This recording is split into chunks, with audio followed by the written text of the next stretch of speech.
وحسن أعمالنا بذكر القرآن وبيض وجوهنا ببركات القرآن صلوات الله وسلامه على من أنزل إليه القرآن وعلى آله وصحبه الذين تعلموا وعلموا القرآن أشهد أن لا إله إلا هو الرحمن علم القرآن وأشهد أن محمدا عبده ورسوله الذي نزل إليه القرآن أما بعد ربنا زدنا علما warzuqna fahman amin amin ya rabbal alamin. Tentu saja wabil khusus ya Pak Haji yang menjadi wasilah kebaikan ini tempatnya berkenan untuk diobrak-abrik sejenak kaca-kaca. Semoga tetap ya tempat ini menjadi fasilitas keberkahan untuk kita semuanya, khususnya saya baik, menjadi manfaat, menjadi jariah yang kelak nanti yaumil akhir menjadi investasi paling berharga untuk Pak Haji dan sekeluarga. Amin.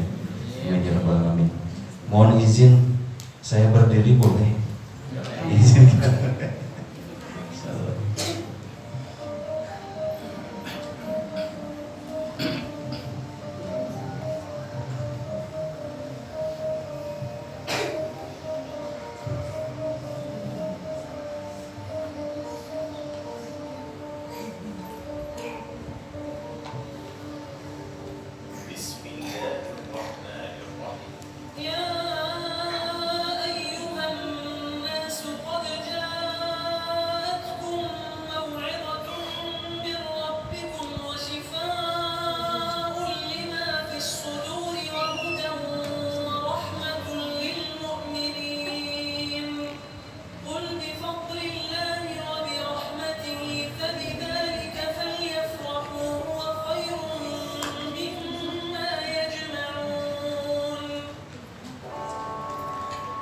Baiklah, alhamdulillahirabbil alamin.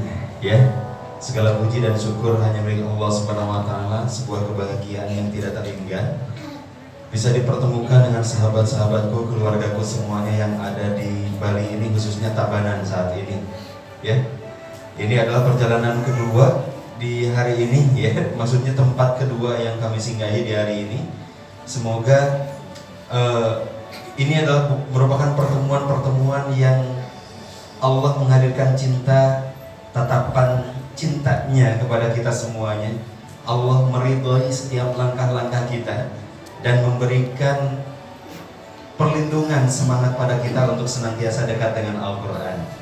Nah, dikarenakan kita saat ini akan belajarnya berbeda. Belajarnya bukan tentang motivasi aja, tapi belajarnya juga anak-anak. Kita akan mencoba untuk mengetahui dan mengaplikasikan, menerapkan bagaimana sih untuk menghafalkan Al-Quran yang super mudah, efektif, cocok untuk segala gaya belajar anak-anak. Bukan sekedar anak-anak sebetulnya, dan kita juga yang jadi orang tuanya anak-anak. Oleh karena itu memang diharapkan ibu bapak sahabat semuanya ini mampu melihat dengan jelas layar yang ada di depan. Jadi kalau ada anak-anak, adik-adik yang gak kelihatan boleh semakin mendekat. Ibu-ibu juga semakin merapatkan barisannya ya. Nah, adik-adik juga bisa geser ya, ngasih kesempatan buat yang di luar untuk semakin merapat dan melihat layarnya. Nanti karena latihannya mesti lihat layar. Latihannya ya, yang di luar juga kelihatan ya, insya Allah ya. Nah,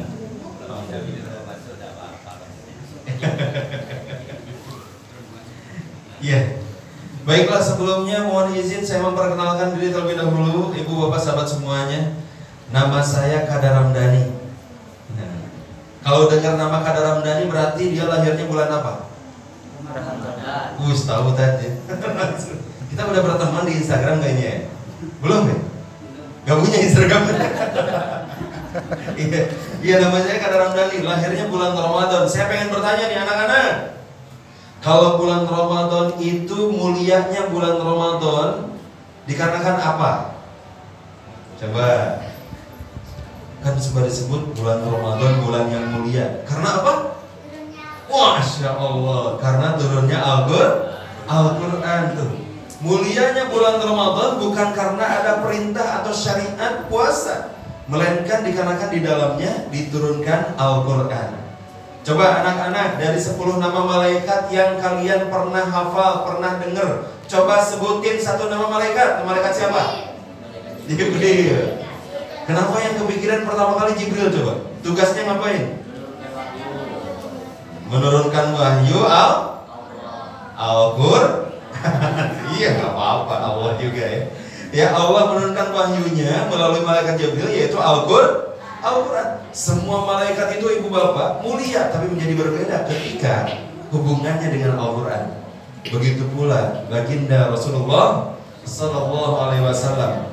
Semua nabi itu istimewa, tapi menjadi berbeda dan mulia dikarenakan mukjizatnya adalah mukjizat akhir zaman.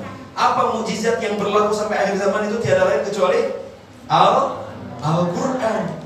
Adik-adik semuanya pernah dengar enggak mukjizatnya Nabi Musa? Tuh, bisa ngapain aja Nabi Musa? Membelah laut. Apalagi yang pernah dengar? Nah, tongkatnya berubah jadi apa? Jadi ular. Terus di tangannya pernah keluar apa? Cahaya. Pernah lihat Iron Man belum? Kan tangannya bisa bercahaya ya? Cahayanya tangan Nabi Musa itu lebih dari Iron Man dulu. Ya, kemudian pernah turun makanan dari langit tuh zaman Nabi Musa. Mukjizatnya keren-keren nggak? Keren, tapi sekeren-kerennya mukjizat para nabi itu hanya berlaku sekali, nggak akan bisa berulang 2 kali. Belah lautan itu cuma berlaku sekali, nggak akan mungkin kita temuin. Misalkan kita ketemukan ada tongkatnya Nabi Musa zaman dulu, ketika terjadi tsunami atau banjir, dipukulkan langsung terbelah, nggak bisa. Itu hanya berlaku 1 kali. Tapi ada mukjizat yang berlakunya Bu, Pak, sampai nanti akhir zaman bisa menjadi tanda keajaiban pertolongan Allah untuk kita. Apa itu? Al-Quran. Nah, menunjukkan apa? Ibu bapak sahabat semuanya, kalaulah nabinya mulia, berbeda, menjadi istimewa karena Al-Quran. Malaikatnya menjadi istimewa, berbeda karena Al-Quran. Harinya menjadi berbeda karena Al-Quran. Malamnya malam yang mulia karena Al-Quran. Bulannya bulan yang mulia karena Al-Quran. Semua yang berhubungan dengan Al-Quran menjadi istimewa dan mulia. Maka pilihannya, kalau kita punya anak, anak-anaknya yuk dipakai, diajarin ngapalin Quran. Biar apa? Nantinya menjadi pribadi yang mulia, yang sukses, yang beruntung. Pengen semuanya? Pengen atau pengen banget? Maka yuk ngapalin Al-Quran. Ini bukan berlaku untuk anak-anak saja, tapi kita sebagai orang tuanya juga sama. Kalaulah kita ingin dimuliakan di bumi dan juga di langitnya Allah Subhanahu wa Ta'ala, para malaikat mereka nyebut-nyebut nama kita, maka yuk kita banyak-banyak dekat sama Al-Quran. Dulu saya punya nama Kadaramdani ini, saya nggak mau dikasih nama Kadaramdani. Karena nama Kadar itu biasanya waktu SD, SMP sering dibully. Coba kalau dengar nama Kadar itu dibulinya disebutnya apa? Ya dipanggilnya apa biasanya? Tuh ya, udah pada tahu anak-anak cara ngebully. R-nya diganti L gitu ya. Atau manggilnya itu kadang ada yang manggil Kadar garam gitu. Kadar emas. Ya, manggilnya itu sampai-sampai saya itu bilang sama Mak, kenapa sih dikasih nama Kadar? Kan saya itu banyak dibully sama teman-teman. Kadang yang paling sederhana manggilnya itu Pak, itu manggilnya ala kadarnya. Itu yang paling sederhana. Tapi itu dulu. Sekarang saya bahagia. Kenapa? Ternyata di balik nama itu ada doa yang disematkan oleh orang tua kepada saya. Dari dulu saya bertanya-tanya kenapa pas SD, pas SMP selalu gaulnya sama orang madrasah, selalu di masjid, itikafnya lama-lama. Pas SMA ngajarin Iqra, lulus kuliah ternyata bukannya kerja di BUMN, bukan kerja di perbankan, bahkan jadi guru ngaji lulus kuliah itu. Ketika awal-awal ditanya sama teman-teman, gawe lu apaan sekarang? Kata gitu, guru ngaji. Ya Allah Pak Haji, itu luar biasa beban psikologis. Tapi itu dulu, sebelum saya memahami bahwa ternyata seluruh perjalanan kenapa saya senantiasa didekatkan dengan Al-Quran, ada doa dari orang tua. Qadar Ramdhani ini dekat sekali dengan Quran. Ramadan, Al-Quran. Qadar, Lailatul Qadar itu momennya nuzul, diturunkan Al-Quran. Pantesan dari dulu dijebrusin sama Allah itu dengan Al-Quran. Dulu nggak mau dikasih nama Qadar, sekarang bangga bahagia. Bukan sekedar ada doa di dalamnya, tapi ternyata kemuliaan itu muncul tatkala sering-seringnya pembicara yang berbicara di depan pasti awal mulanya mereka nyebut-nyebut nama saya. Motivator, dosen, yang ngasih seminar, siapapun kalau di depan pasti nyebut-nyebut nama saya. Kalau ada di depan mereka manggilnya gini, apa Qadar? Gitu kan ya? Enggak ya? Apa kabar? Maksa banget ya. Ya yang maksa-maksa ini emang kayak gitu. Jadi kalau ada yang di sini ketika saya ngelawak nggak ada yang ketawa, memang ini lawakannya didesain untuk bisa dipahami sejam kemudian. Jadi setelah sejam kemudian baru ketawa, nah ini kelihatan loading ya Bu ya, gitu. Nah Ibu Bapak sahabat semuanya, sekali lagi nama saya Qadar Ramdhani. Insya Allah jauh-jauh dari Bandung, tidak ada lain kesini pengen bener-bener berbagi experience, berbagi pengalaman kedekatan-kedekatan kami di Amazing Ummah bersama Al-Quran. Kami akhirnya menemukan ada berbagai macam metode, yang metode ini sungguh sangat menyayangkan kalau hanya dinikmati oleh kami sendiri. Ini mesti disebarkan dengan sebanyak-banyaknya syiar ke seluruh Indonesia, bahkan di dunia ini. Insya Allah mohon doanya semoga Roadshow ini tidak hanya berhenti sampai Bali, karena saat ini sampai Desember ini destinasi terakhir. Kita akan balik lagi Bandung melalui darat, insya Allah. Selanjutnya Sumatera, mungkin berikutnya Kalimantan dan Sulawesi.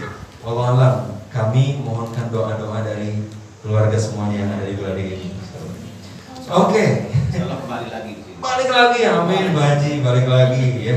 Bahkan insya Allah pertemuan berikutnya bukan hanya training, bukan hanya tentang teknik, tapi TFT, ngajarin guru-gurunya untuk mensyiarkan kembali teknik ini, insya Allah. Nah ini kan udah siang Pak Bu, udah pada makan semuanya? Coba angkat tangan yang belum kebagian makan. Udah bisa dipastikan semuanya kebagian ya? Kebagian. Biasanya kalau udah makan, makanannya sih masuk ke perut, tapi gangguannya langsung ngegodain mata. Tuh. Makanya kalau ibu-ibu istilahnya kalau siang-siang ini enaknya boci. Apa itu boci Bu? Oh, bobok ciang, bukan bobok ciantik gitu ya. Bobok ciang, enak-enaknya seperti itu. Jadi untuk mengembalikan lagi semangat, biasanya dengan tidur, qailullah namanya. Tidur sebentar, tapi kita mah ya Pak, bukan qailullah, biasanya kalau tidur siang itu tidur sampai sore jadinya. Nah, saya inginkan semuanya tetap terjaga fokus, konsentrasi di siang hari ini, karena godaan setan itu jelas. Setan tidak menyukai orang-orang yang berada di tempat yang baik, belajar kebaikan dan menyebarkan kebaikan, nggak suka. Makanya digodain tuh, ngantuk kamu. Tuh. Semangatnya diturunin sama setan. Udah ngapain sih hadir yang ginian, udah tidur aja. Terus dibisikin tidur aja. Enakan jalan-jalan. Hari Minggu, hari keluarga. Nah, pokoknya banyak alasan aja. Ya, setan itu nggak suka, apalagi siang-siang kayak gini. Setan itu paling mudah untuk menggodain kita. Satu, mengapa kita mesti menghafalkan Al-Quran? Itu pertanyaannya. Ngapain sih kita mesti menghafalkan Quran? Kenapa anak-anak kita mesti menjadi penghafal Quran? Kenapa kita sebagai orang tua mesti menjadi penghafal Al-Quran? Ngapain sih ngapalin Quran? Yuk keluarkan jawaban-jawaban terbaik, walaupun sederhana. Gak apa-apa, yang penting ada alasannya. Alasan yang berharga itu akan menjadi strong why, menjadi tujuan terpenting di dalam menghafalkan Al-Quran.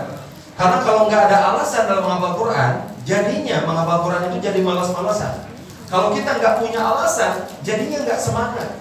Yuk keluarkan alasan terbaik kita. Kenapa mesti menghafalkan Quran? Ayo, ibu bapak. Biar menjadi anak soleh. biar menjadi anak soleh. Amin. Bapak Soleh. Apalagi nih Pak Soleh. Yuk anak-anak, kenapa mesti menghafal Quran? Biar apa? Apa biar apa? Kenapa? Agar menjadi penolong di akhirat. Wow, amin ya Rabbal alamin. Agar menjadi penolong di akhirat tuh nggak mikirin diri sendiri, anak ini luar biasa, mikirin orang lain biar bisa nolongin yang lain di akhirat. Allah Akbar, amin. Amin ya Rabbal alamin. Ibu-ibu, Bu, kenapa kita mesti menghafalkan Quran, Bu? Biar apa kira-kira nih? Halo, ini ibu-ibunya ada yang mulutnya atau lagi makan? Masya Allah. Alhamdulillah. Ya, bapak-bapak, apalagi deh satu lagi Ju jawabannya. Kira-kira kenapa mesti menghafalkan Quran? Jadi ahli surga. Bisa jadi Ahli surga biar jadi imam. Ini penting banget bagi bapak-bapak ya Pak Haji. Karena apalagi semasa pandemi itu teruji sekali. Dimana kita nggak boleh ke masjid, wah bapak-bapak itu mesti jadi imam minimalnya untuk keluarganya. Pas ngimamin yang keluar suratnya apa? Subuh Al-Ikhlas, duhur mending nggak didaharkan ya. Duhur Al-Ikhlas, asar Al-Ikhlas, masuk maghrib Al-Ikhlas lagi, isyanya Al-Ikhlas. Ya, bahkan ada satu ungkapan. Biasanya kalau menghafalkan Quran itu ada istilah sulit menghafalkan surat anu. Ada surat yang sulit untuk dihafalkan, tapi ternyata ada surat yang sulit untuk dilupakan. Surat apa? Al-Ikhlas. Ibu-ibu teh udah ngapalin surat Az-Zalzalah. Idza zulzilatil ardu zilzalaha wa akhrajatil ardu athqalaha. Dihafalin terus. Udah berazam nih. Pokoknya nanti sholat asar mau dipakai Az-Zalzalah. Allahu Akbar. Waladhdallin amin. Bismillahirrahmanirrahim. Qul huwallahu ahad. Yang keluar itu lagi. Itu di alam bawah sadar itu terpatri. Pokoknya Al-Ikhlas, kulhu udah sulit untuk dilupakan. Nah, memang seperti itu kita ya. Nah, supaya biar bisa jadi imam yang hebat, biar bisa masuk surga, biar bisa nolong orang lain, nolong orang tua, bahkan bukan sekedar nolong, diantar ke singgasana kerajaannya Allah, dikasih mahkota yang cahayanya itu lebih terang dibandingkan cahaya matahari. Allahu Akbar. Seneng gak orang tua kalau digituin? Bu, Pak, seneng gak dikasih mahkota?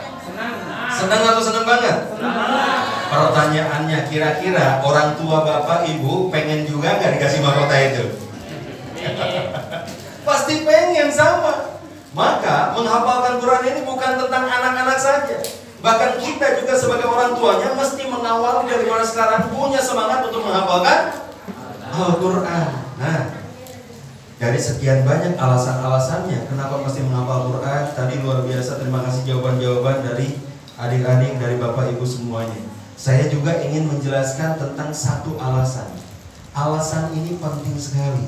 Sebagaimana kalau kita pergi keluar rumah, kemudian nggak ada alamat, bisa nyampe nggak ke situ, ke tempat yang dituju? Nggak ada alamatnya, bisa nyampe nggak? Nggak bisa. Nah, makanya dalam kehidupan kita juga kalau nggak ada alasan itu yang membangun niat kita, maka mesti dibangun juga alasan-alasan terbaik. Ada satu alasan yang Allah titipkan untuk kita di dalam Quran surah Al-Hijr ayat yang ke-9. Allah Subhanahu wa taala berfirman dengan bunyi yang seperti ini. A'udzubillahi minasyaitonirrajim. Inna nahnu nazzalna dzikra wa inna lahu lahafizun. Sesungguhnya kamilah yang telah menurunkan al-dzikr, yaitu Al-Quran, dan kami pula lah yang menjaganya. Allah yang menurunkan Al-Quran dan Allah juga yang menjaganya. Allah yang menurunkan Al-Quran dan Allah juga yang menjaga keasliannya, kemurniannya, keabadiannya, sehingga ketika diturunkan melalui malaikat Jibril pada Rasulullah pada tabi'in, sahabat-sahabat pada tabi'in, hingga sampai kepada ulama dan guru kita, ketika diajarkan kepada kita, bunyi Qur'annya beda atau sama? Sama. Luar biasa, terjaga sekali. Pertanyaannya, siapa yang ngejaga ini? Allah. Tidak ada penjagaan terbaik kecuali oleh Allah. Coba saya pengen ngecek khususnya orang tua yang ada di sini, ibu bapak. Yuk. Pastikan langsung direspon ya. Jangan angkat tangan yang tidak punya handphone. Sebentar, ini dipahami nggak ya pertanyaan ini? Angkat tangan berarti. Saya ulang. Jangan angkat tangan yang tidak punya handphone.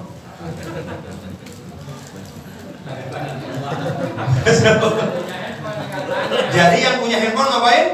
Angkat tangan gitu maksudnya. Ini banyak yang belum punya handphone di sini 2021. Kira-kira kalau kita punya handphone Android, kita ngecek di Google Play, ada aplikasi Quran nggak? Kalau kita ngetik aplikasi Quran, munculnya banyak atau banyak banget? Banyak banget. Bahkan setiap minggu, setiap bulan boleh jadi ada vendor-vendor yang mereka bikin aplikasi Quran.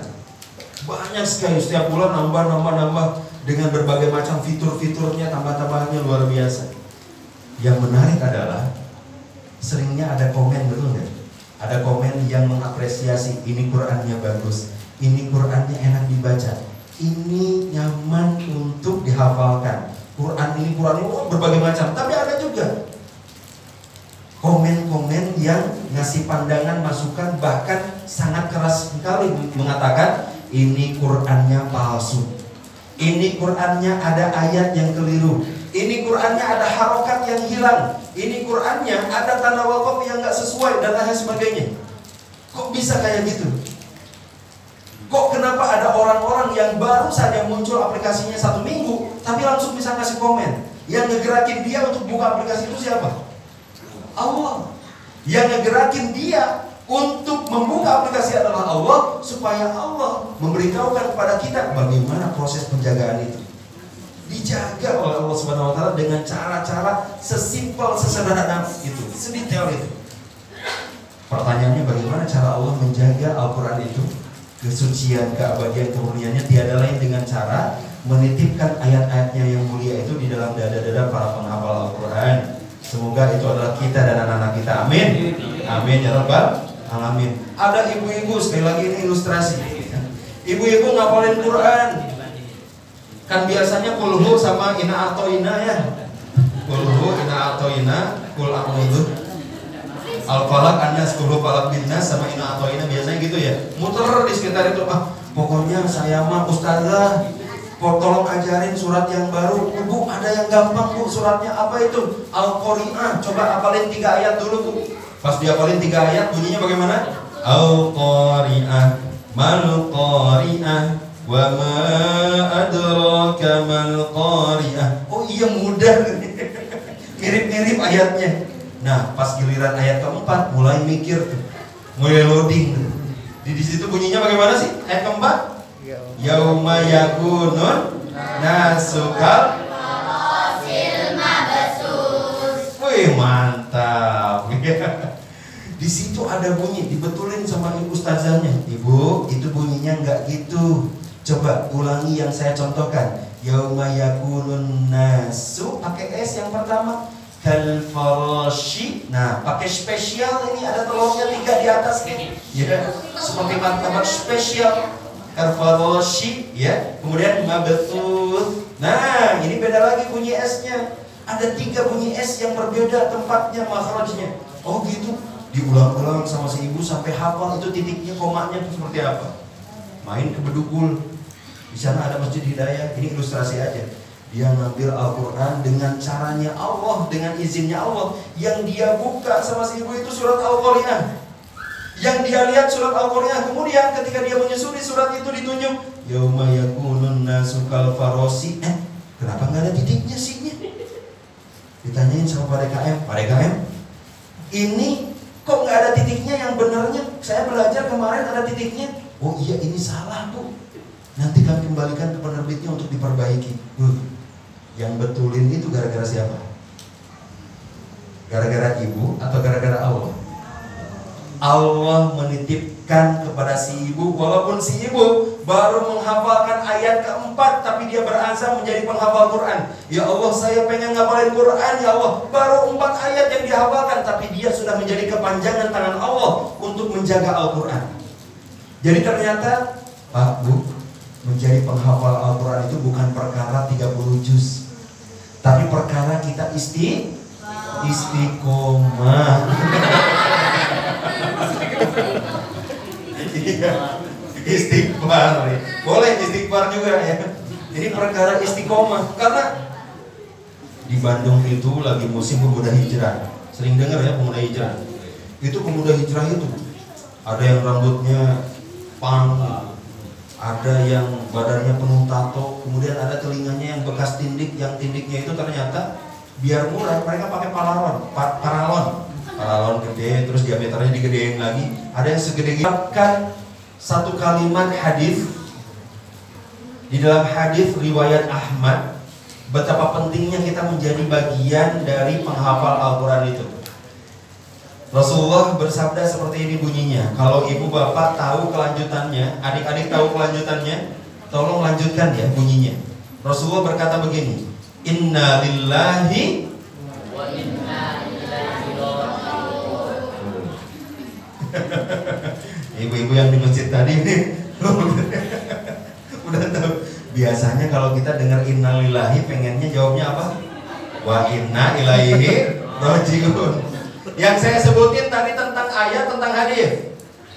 Tentang hadis ya, karena ucapan Rasulullah. Tapi kalau innalillahi wa inna ilaihi raji'un itu hadis atau Quran? Ternyata Quran. Surat apa ada yang tahu? Al-Baqarah, betul. Anak-anak pada tahu. Jadi innalillahi wa inna ilaihi raji'un itu adalah Al-Quran, bukan hadis. Berarti jawabannya sama atau beda? Tapi memang kebanyakan di antara kita kalau dengar innalillahi pengennya wa inna ilaihi raji'un. Kenapa coba? Saking melekatnya bunyi itu, saking kita banyak dengarnya, itu berulang-ulang jadinya hafal. Karena menghafalkan Quran itu ternyata kekuatan terbesar itu Pak Bu dari banyak mendengar. Betul. Coba sekarang kita ilustrasikan seperti ini deh.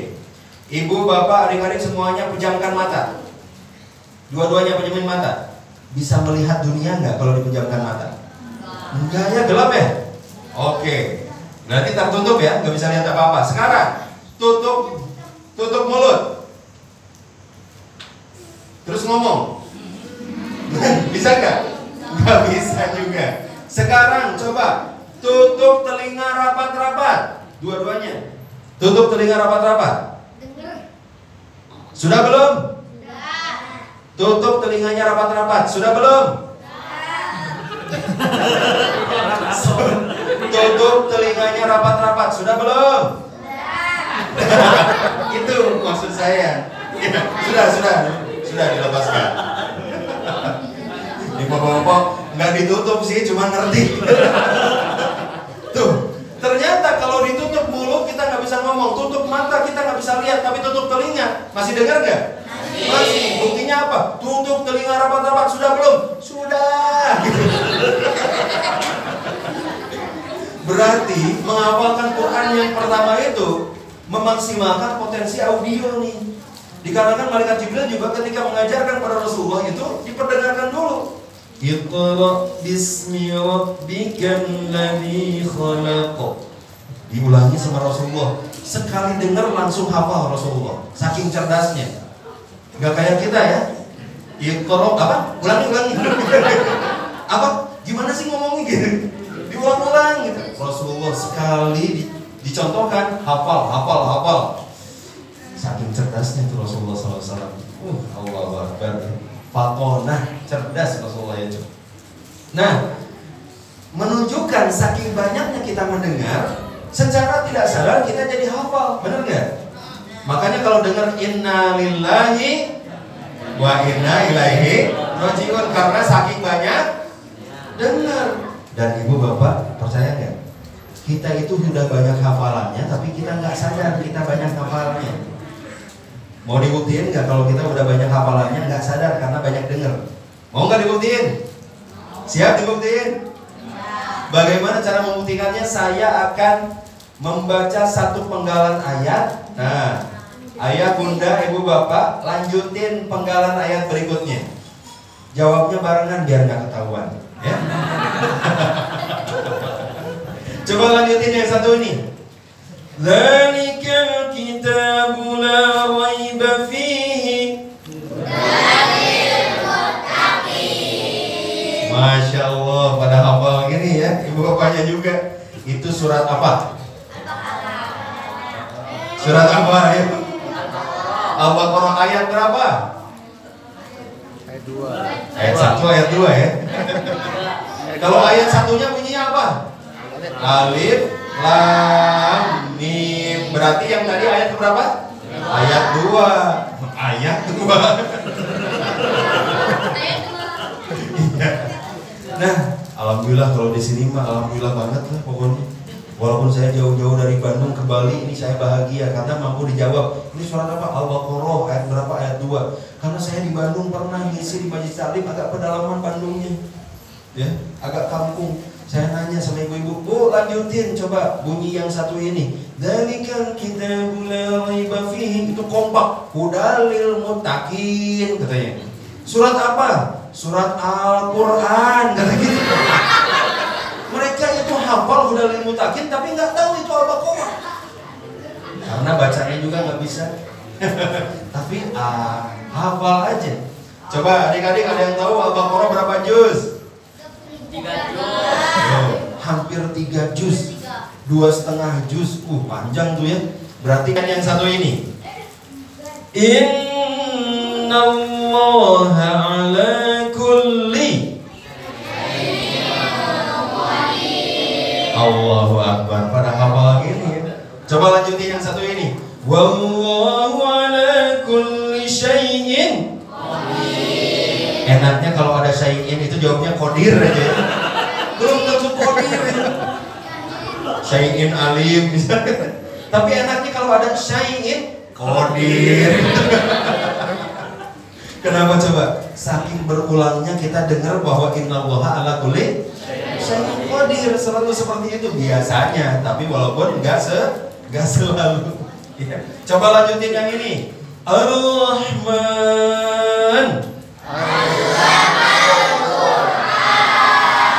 Masya Allah, kompak yang ini. Yasin.